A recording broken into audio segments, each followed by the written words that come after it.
New York Comic Con's finished. No more major conventions till 2024. It's official. Now is the best time to secure expensive comic books. Let's get into it.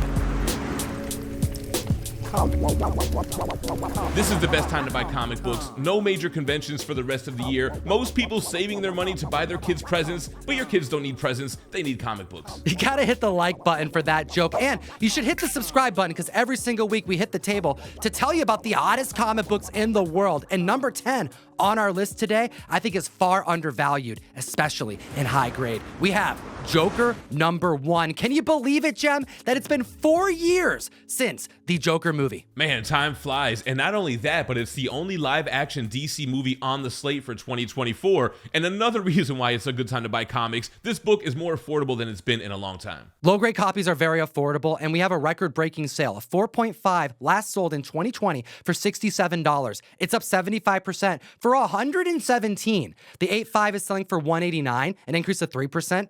Maintaining, and the 9.4 just sold for $625. That's an increase of 101%. The 9.8's heights were reached back in 2022, just a year ago, of $2,900. The last GPA 9.8 sale was a lonely $1,600. Even though the 9.8 is down significantly, that 9.4 is very close to the $646 high that it reached in October of 2021.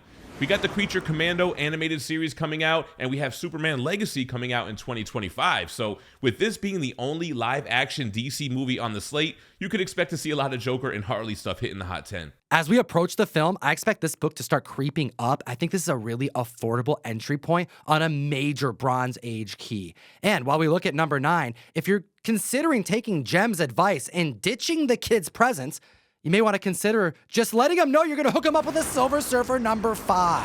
This is the first time this book has made the Hot 10 list. It's the first appearance of Al Harper, who later becomes Ghostlight, and I think that's the reason why this book made the list. This comic book came out in 1969. The character would debut in this issue and die in this comic book, and we wouldn't see him in the pages of Marvel Comics until this year, 2023, in Silver Surfer's miniseries Ghostlight. Why would Marvel choose a random character like this to bring to the forefront in a miniseries unless they had other intentions for him? Well, this was an amazing story. It won an Alley Award in 1969 for Best Full-Length Story. The Alley Awards were the first known comic book fan-voted awards, and they held that from 1962 to 1970. Bringing back this character is all collectors needed to see to grab this key issue. They're already looking for Silver Surfer 1s, 3s, and 4s, so why not add 5 to the list? We got a record-breaking sale in a 6.5. It sold for $155 in March of this year, and it's up 6% now, selling for $165. This is a square-bound book. It's tough and high grade, and seeing a 7.5 up 5%, an 8.0 up 23%, and a 9.2 sell for $425, an increase of 4% when you compare it to the recent 12-month average, is no surprise. Take a look at the 9.8. The real heights this book reached was at the tail end of the comic boom. $7,295 if you scrap the outlier sales. Well, the most recent GPA sale was later that year when the comic boom was officially over, selling for $7,200. There's only 23 copies graded at a 9.8. This book is a ghost at that grade. Very punny of you. Now, if you guys want to know all of the key issues within that first Silver Surfer run, you got to check out Key Collector. Support what we do directly, but enhance your comic collecting. This is a perfect tool to use if you're just starting out and you're trying to shop key books. I was just showing a friend of mine who was looking to invest in comics for the first time since they were a kid. All you have to do is type in the name of the character that you're after in the character search, and it's going to pull up all the books of significance, key comics that you consider with low pricing, medium pricing, and then high average sales for you to consider. The more you know, the more savvy you're going to be on the hunt. Number 8 on the list, a book that you would never expect to make the Hot 10, Omega Man issue 3, the first appearance of Lobo. This is the third consecutive week that Lobo has ranked on the Hot 10 for no news besides rumors. And those rumors are old rumors. They were just resurfacing. And this week, James Gunn has officially come out and said that the Zack Snyder era JLA characters will not be reprised by their former actors. That includes Aquaman, which means this book is looking better and better by the day. At this point, I would be surprised if Jason Momoa didn't play Lobo in the upcoming DC universe. A CGC 9.4 sold for $130, 14% above its 12-month average. 6 copies outsold the average this week. The 9.6 selling for $190, 20% above average. 3 copies out doing that as well. And then we have the CGC 9.8 selling for $359, 3% above average. Number 7 on the list is another book that came out in 1969. We have ASM 78, the first appearance of Hobie Brown, the first appearance of the Prowler. Prowler's back on the list. We're seeing Web 118 on the trending list. Could it be the Spider-Man 2 video game causing renewed interest in these characters, or are collectors just gearing up for Beyond the Spider-Verse? We got a CGC 5.5 selling for 30% above average. The 8.5 selling for 20% above. And then the 9.2 coming in at $900, 33% above its 12-month average. This book is really tough to get in high grade. There's only 19 copies graded at a 9.8, and that is one new copy since we chatted about this book last,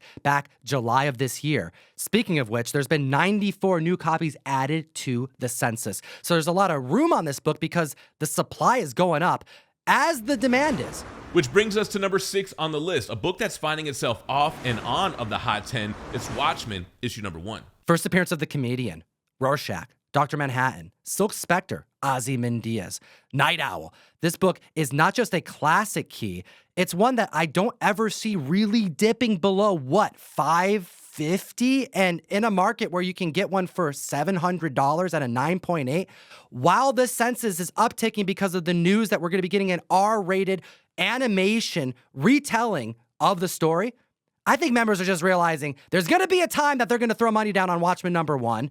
Maybe now is the time. I think even Alan Moore would agree that the kids don't need presents this year. You gotta grab a Watchmen 1 while it's more affordable than ever. The 8.0 selling for $62, yet still 13% above its 12-month average. The 9.2 is up 57%, the 9.6 is up 10%, and the 9.8 sold for $785, up 19%. So why are we saying it's affordable? The reason why we're saying that this is a great time to grab this book now is because if you're patient, you can probably get it for around $600. You're not going to be able to save that much money long-term on this book if you wait, especially with the animation coming out.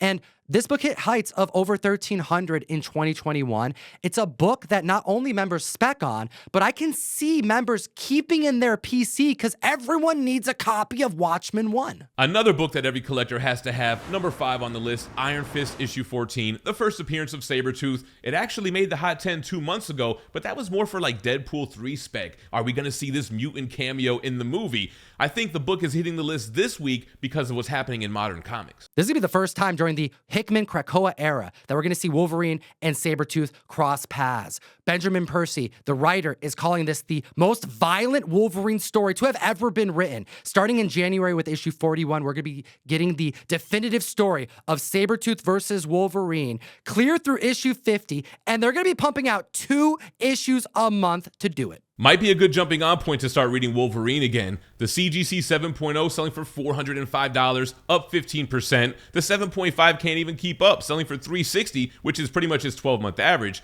Then we got the 8.0 up 4% and the 8.5 up 4%, selling for $515. Number 4 on the list is Spawn number 1, the comic book that everybody owns, that is still creeping up and won't come off our list because Blumhouse Productions keeps providing the updates on the movie that they intend to release in 2025. Still slated with Jamie Foxx, being described as a dark, gritty narrative, something that would fit in the line of the past productions they've done, akin to Paranormal Activity, The Purge. Very interesting stuff, and they doubled down this last week saying that this is going to be their version of a superhero film. It's not the first time that we've heard this movie was going to take a darker horror tone, but it's enough to get collectors excited again. The CGC 8.5 selling for $84 puts it 95% above its 12-month average. The 9.4 is up 17%, the 9.6 is up 58%.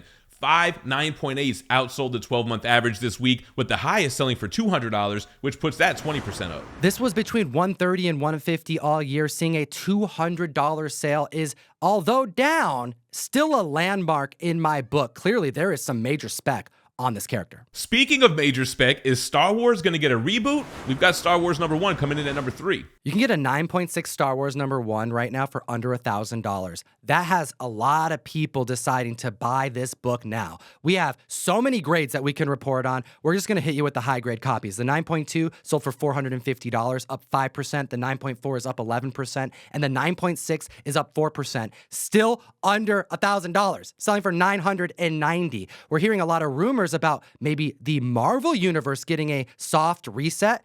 Actually, we're hearing rumors that it may get a hard reset, fully recasting all the characters that we have grown to love over the years. Could Star Wars get the same treatment?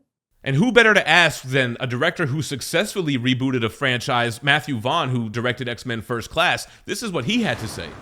For me, doing a Star Wars movie is to play with the characters that I loved. So if they said to me, we'll reboot, do you want to reboot Star Wars and actually have Luke Skywalker, Solo, and Vader, and you do your version of it, everyone would say you're an idiot to try, but that would excite me. Why are these characters so hallowed that from 77 you can't redo it for a new audience?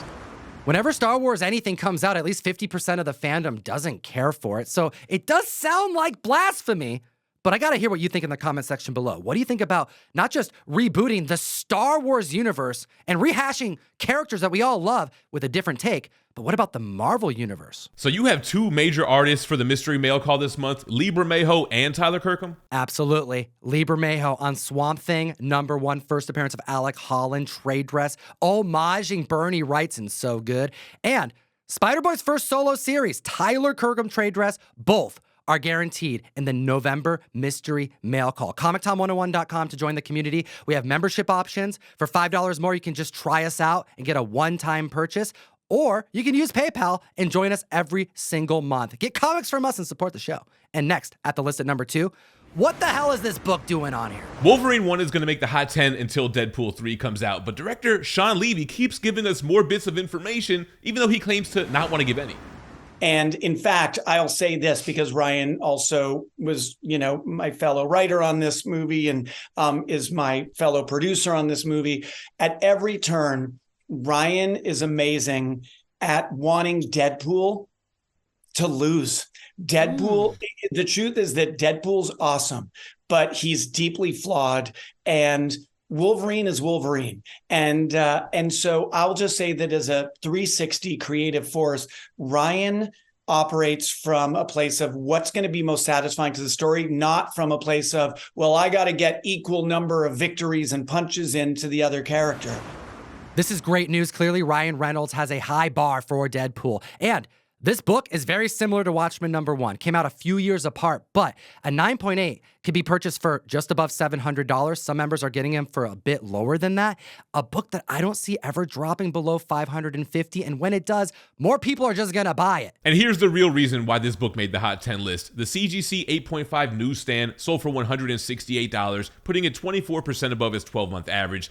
The direct market 9.2 is up 59%, the 9.6 is up 4%, and then we got a newsstand 9.6 selling for $428, 22% above average, and then the newsstand 9.8. It just sold for $1,600, 23% above its 12-month. Issues 3 and 4 of the Wolverine miniseries are also seeing an increase across the board from 9.2 all the way to 9.8 this past week. It's not just Wolverine 1 you need to keep an eye out on. Hit the like, slap the subscribe button. We're here every single week covering the health of the comic book marketplace. And at the list at #1, more Deadpool 3 news has maintained Dazzler's place on our Hot 10. The position is the same. The first appearance of Dazzler, X-Men 130, is the hottest book in the world. Again. We got to go back to director Sean Levy. He's not saying anything, or is he? I love the proliferation of casting rumors on the internet because I never have to say what's real and what's fantasy. So I'm just going to go with the very cliche no comment on all things casting. There's certainly, is this an answer? That a lot of the internet rumors are completely false, but some of them aren't. He's clearly not able to give any answers, but the fact that he's saying that some of the rumors are not true, but some of them certainly are, only has members betting on Taylor Swift's appearance in Deadpool 3. Let's go to the sales. The CGC 8.0 selling for $175, 12% above its 12-month average. The newsstand 8.5 selling for $245, putting it 46% above its average. The 9.0 just sold for $66 higher than its average, the 9.2 55%, and the 9.4 is up 36%, and we haven't even gotten to the record-breaking sales. The newsstand CGC 7.5 sold for $130 back in the comic boom era of 2021. It's up 42% now with an all-new record-breaking sale of $185. And then we got the Newsstand 9.0. It already broke record this month when it sold for $300, and here we are at the end of the month, 17% up, selling for $350 for the first time in comic book history. Even their first solo series, Dazzler #1, is up in 8.5, 9.4, 9.6, and 9.8 all this week when you compare it to the recent 12-month sales. We haven't seen a 9.8 sell in over 3 weeks. Well, the last one sold for $2,100. The heights this book reached was $3,000 in 2021. Will we see price adjustment? Will it creep back up to the heights it once reached? Well, we'll be here to tell you about it when it happens. Hit the like and subscribe, and as always, Geek responsibly and stay minty fresh. enough said. Ooh, that was good. That was all right. Oh, babe, you scared the out of me. I'm glad you got that on camera. He just crept up on me, silent as a mouse.